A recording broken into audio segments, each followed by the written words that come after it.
Hi there, friends. Today is going to be a fun one, I hope. So today I'm going to be telling you about all of the packing mistakes that I used to make. I'm not actually packing for anything right this moment, but I will be soon. But still, I've been thinking a lot about packing well because a lot went wrong on my last 2 trips. Okay, I mean, I wouldn't say a lot went wrong, but a handful of things went wrong that could have been prevented if I had just planned and packed better. So without further ado, here are 10 packing mistakes that I used to make so you don't have to. If you like these types of videos, please subscribe if you haven't already so you don't miss out on any of my future rants, rambles, or recommendations.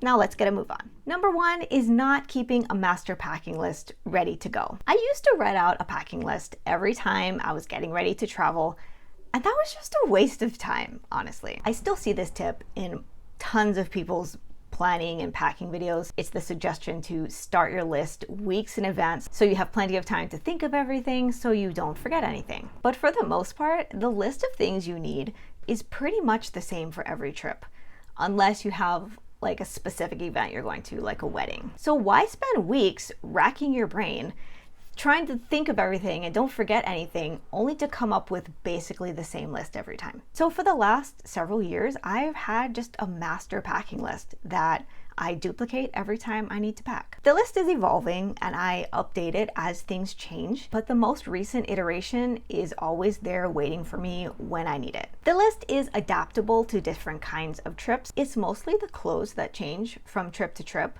but with this list, I always have a solid starting point that I can adapt from without having to think too much about it. I have the list set up to work not as packing law, but as just a structural guideline to prevent overpacking, while still making sure I've considered everything and made a conscious decision to either pack something or not pack something, rather than just trusting myself to think of it if I think I might need it and put it on the list that I've been working on for weeks. I hope that makes sense. Packing for the weather instead of packing a capsule wardrobe. Building off of the last packing mistake is relying on meteorologists to tell me what to pack. I'm not saying don't check the weather, but what I'm saying is to put more weight on weather averages for your location rather than the specific forecast, especially if you're packing more than a week in advance. What are the average temperatures for your location during the month that you're traveling? Is it monsoon season? Is snow possible? Those are the things I tend to look for, rather than is it going to be sunny on this day and rainy on this day. This will guide my packing, but not dictate it. Here's what I used to do. I used to look at the forecast and think about my activities and then packed the perfect outfit for each day. And oftentimes that meant multiples of basically the same outfit. And then something unexpected would come up and I would have nothing appropriate to wear. Didn't have a swimsuit because I didn't expect to swim. Didn't have any shorts to throw on to go and play on the Pelotons in the hotel gym because it was supposed to be cold. Didn't have any nicer outfits. Only had leggings and sneakers because this is supposed to be a theme park trip, so why would I bring a dress? I used to think of a capsule wardrobe as just a small amount of clothes, rather than a complete wardrobe that happens to be compact and efficient. That's what I was missing in my packing when I was trying too hard to pack for the weather. I didn't have a complete wardrobe that could cover it all, or even just most situations reasonably well. And maybe this is dramatic, but I felt left out on my own trips. So now I make sure to pack a true capsule wardrobe where I have a variety of items that can be mixed and matched to create a wide variety of outfits. I have 3 main categories of outfits: everyday casual, nicer outfits, and athleisure/lounge outfits. And I make sure with all of the items that I pack, I have all 3 of these types of outfits covered. It's a spectrum. Sometimes nicer outfits are fancier and sometimes they're more casual, but it's just something that's elevated from my everyday wear. And depending on the trip, outfits may lean more towards the casual side or more towards the nicer side. It just depends on the trip. And then there's the warm and cool considerations. If it's warm, I'll pack more tank tops and lightweight clothes.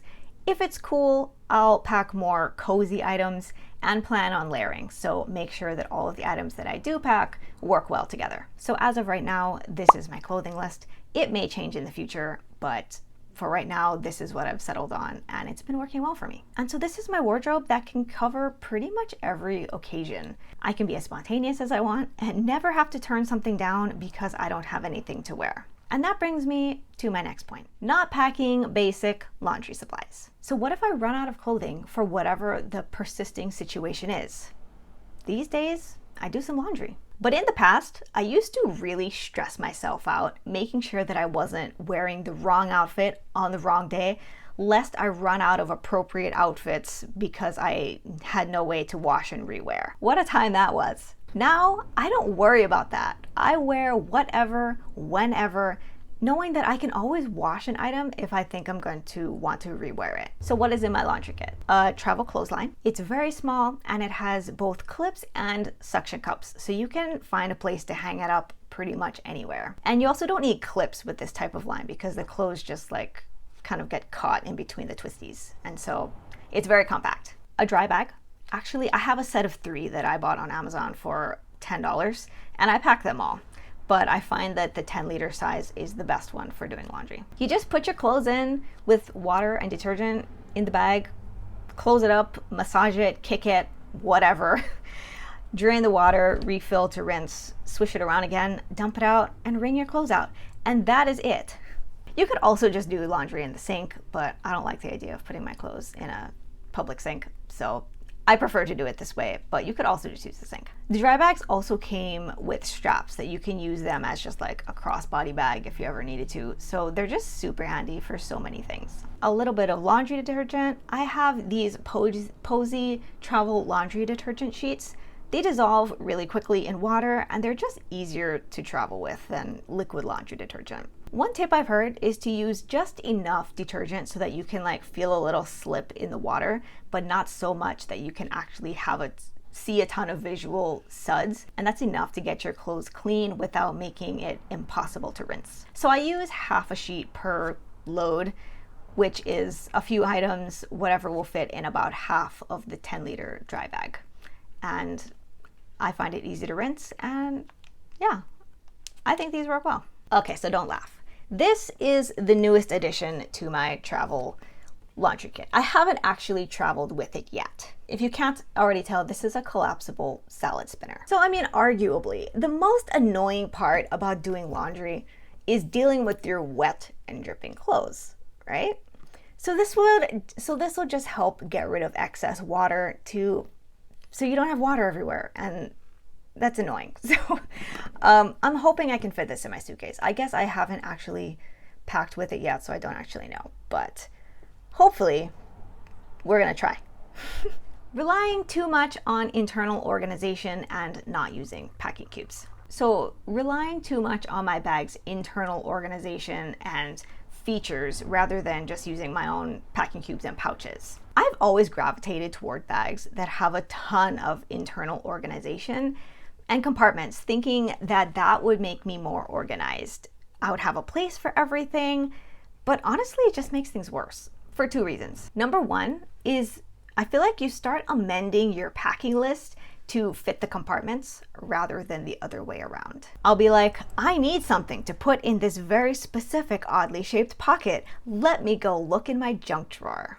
That's not a good way to pack. Number 2, it makes things difficult to keep small items contained at your destination. Like things come out of your bag because you're going to use them, and then you have loose items all over the place that you don't want to put back in your bag because you're still using them.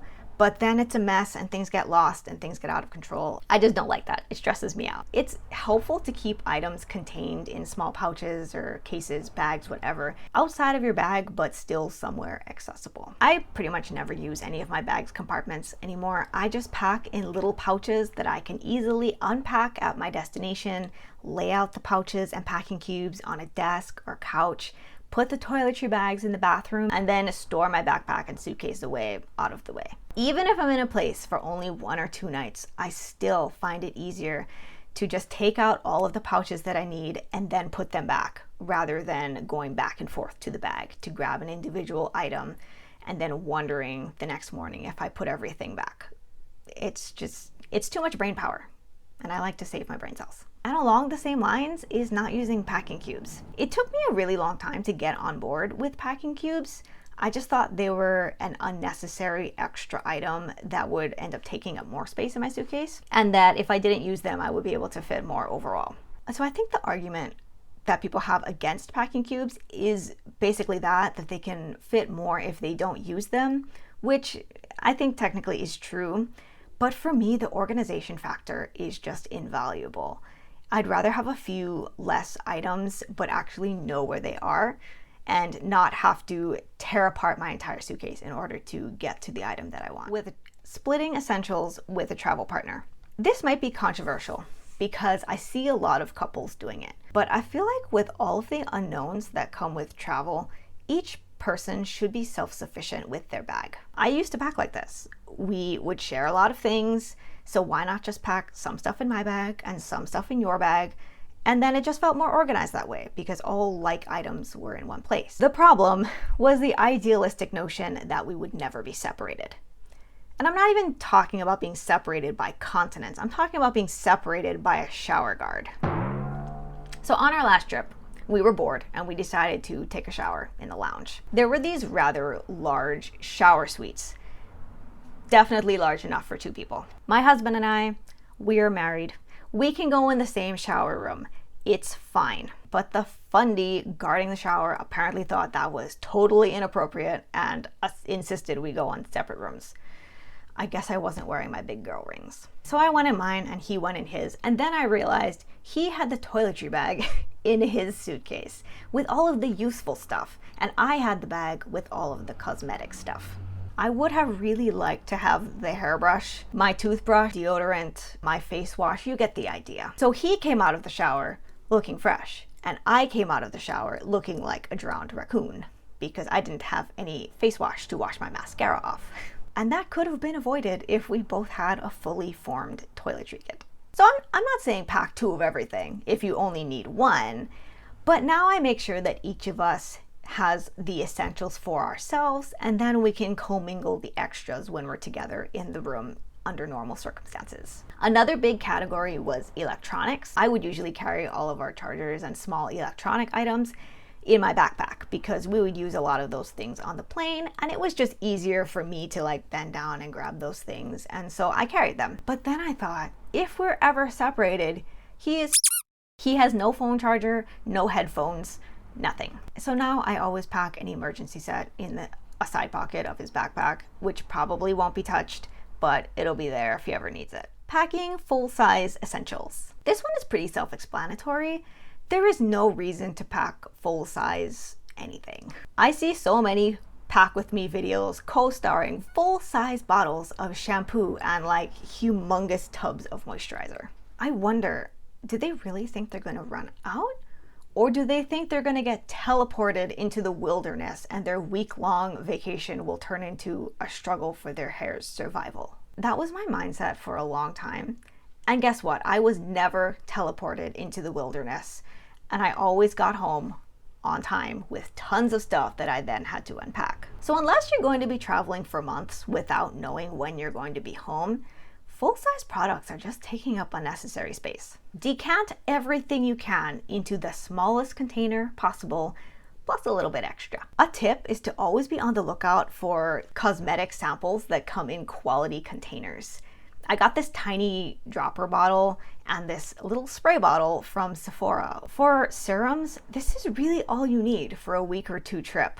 Just this tiny bottle. If your trip is longer than that, then of course you'll have to make adjustments. Maybe pack as much skincare as you can, but concede to buy shampoo at your destination. That's what I would do because I don't care about my hair that much, but you do you. And think of it this way.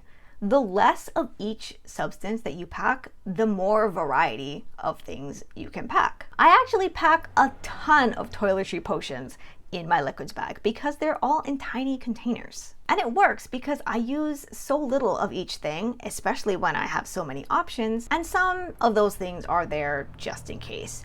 But when I do need it, such as like itch cream, I appreciate that I packed it. The point is to bring as little as you can so that you can pack as much as you can. Pack your quart-size Ziploc bag like you're a world champion Tetris player. Pack it as full as possible with as many options as you can so you'll never be wanting for anything. Side note on this, I still always just use the quart size Ziploc bag for my liquids bag instead of one of those supposedly TSA approved clear zipper bags that everybody has. TSA in the US is actually pretty lenient about the fact that most of these bags are quite a bit larger than a quart, but a lot of other countries aren't so lenient, and the quart size Ziploc bag is still the standard. So I just stay in the habit of fitting everything into that Ziploc bag and sealing it. And then I just take the entire Ziploc and stick it inside one of those TSA zipper bags just for some extra leak protection. I also have them because they're nice when you arrive at your destination. They will stand up on the counter and the Ziploc bag will just like flop around and it's hard to get things in and out of it. So I like having the zipper bags mainly for when I get to the destination, but I make sure that all of my liquids do fit in the Ziploc bag. Bonus benefit of having your toiletry items decanted into travel containers is that you won't have to unpack your toiletry bag every time you get home because your like full-size items are in there. Your toiletry bag can just stay packed all the time. My toiletry bags stay packed at all times. I don't unpack them unless I need to clean them or wash them. And when I pack for a trip, all I do is restock supplies that are getting low, double check against my master packing list, and zip up the bag. And that's it. It makes packing so much easier. Next is trying to be Rick Steves with only one pair of shoes. Generally, I use the same pair of shoes. I pack one pair of shoes. Some people go, oh man, that is barbaric. I take them off at night, they breathe. Nothing ruins a trip more than sore feet. My little baby feet are just delicate and they get sore quickly. I've tried everything. I take Tylenol, I've gotten foot massages, I've soaked my feet in a bag of ice, I've massaged them myself with arnica gel and a cold soda can. Nothing makes a significant difference when I have to put on the same shoes day after day. The only thing that really helps is wearing different pairs of shoes. After too many painful trips, I have learned my lesson. I now pack 5 footwear options. My flip-flops. Where I'm from, we call these rubber slippers. I wear these in the hotel room to keep my feet clean and sometimes in the shower, depending on if I feel like I should wear them. In general, 2 pairs of sneakers, 1 athletic pair that I don't mind getting dirty, and 1 nicer pair. The most important thing is that they feel different. That way your foot isn't always jammed into the same position and you have some variety. If I'm going to a specific event, like a wedding, I may switch out one of the pairs of sneakers for a pair of heels, but that's rare and I don't prefer to do that. A sandal. These Tevas are a new addition to my life and I just can't get enough of them. I like these because they strap onto your foot so there's no worry of them falling off. Plus they're waterproof, you can swim in them, you can hike in them, and they're just so cute. Sometimes your feet just need the freedom that a sandal allows, and just taking off my shoes and switching into a sandal gives immediate relief. And yes, I wear socks with sandals. Sue me. Water shoes. These are also a new addition. They're actually barefoot shoes that I got on Amazon, but a lot of people wear them as water shoes. I like that these are pretty hefty and they have pretty high ankle coverage. I'm just very paranoid about things getting stuck in my feet. I don't really like being barefoot anywhere except my own house. In a pinch, you could also just wear them as shoes, although you may get some strange looks. Overpacking socks and underwear. On the opposite side of that, not having enough shoes, is packing too many pairs of socks and underwear. I saw a video on Instagram where someone was going around asking girls how many pairs of underwear they needed for a 7-day trip. And I heard 10, 15, 21, 24. It was nuts. Socks and underwear are very easy to hand wash and they dry quickly. I would rather spend 5 minutes a couple of times during my trip washing unmentionables than having to lug a giant suitcase to the airport, hope the airline doesn't lose it, wait for it at baggage, drag it to the hotel. Also, I have the privilege of packing up 50 pounds worth of musty clothes to travel home. Look, I'm a small girl, and I'm a believer that you should be able to manage your own luggage. It's only fair to your travel companions and the flight attendants. For an average length trip, which for me is about 9-ish days, including travel days, I will pack 8 underwear with plans to wash, and that's more than enough. If I want to change my underwear 3 times in a day because I got sweaty or I went swimming or I just want to change, no problemo. And I don't even have to count to make sure that I'm budgeting my underwear correctly. I just wash as needed. For socks, I also pack 7 or 8 pairs, a mix of cushioned athletic socks, cute, thinner ankle socks and cozy, longer socks. Speaking of airlines losing luggage, the next mistake is packing important items in my carry-on luggage and assuming that it will be with me at all times because it is a carry-on, and not having plans for what I'll do if I'm separated from my carry-on. Airlines cannot be trusted. They have all kinds of excuses to bend their own rules, not in your favor. Not to mention, they're just inept sometimes. So do not assume that your carry-on suitcase will be carried on. That is out of your control. I learned this because we had a trip a couple of years ago where we had a domestic flight on one of those little crap airplanes that carries about 70 passengers. And the overhead bins were apparently too small for anybody's rolling suitcase. So we had no choice but to check our bags in and hope we saw them in the next city. Those carry-ons contained all of our clothes and toiletries and all of the essentials, and we would have been in for a bad time if they didn't make it. Thankfully, they made it. But I am not making that mistake again. Now, I always pack an emergency packing cube that contains all of the essentials, so if our carry-ons ever do get lost, we still have what we need to survive for at least a few days. I keep this cube in the suitcase right on top, so if I ever need to check the suitcase, we can just snatch out the emergency cubes plus the toiletry bags, our liquids bags, and maybe an extra pair of shoes if I can possibly fit it, and stuff all of that into our personal item backpacks. And then say a little prayer to the luggage gods that we see our suitcases again. Each cube contains 3-ish days worth of a variety of clothing options, plus other essentials that we wouldn't want to be without, mainly our flip-flops, dry bags to handle laundry, and our packable microfiber towels. Bonus tip, this is why I always suggest packing with the largest personal item bag allowed, regardless of if you think you're going to need that capacity. You do not want to be in a situation where they make you check your suitcase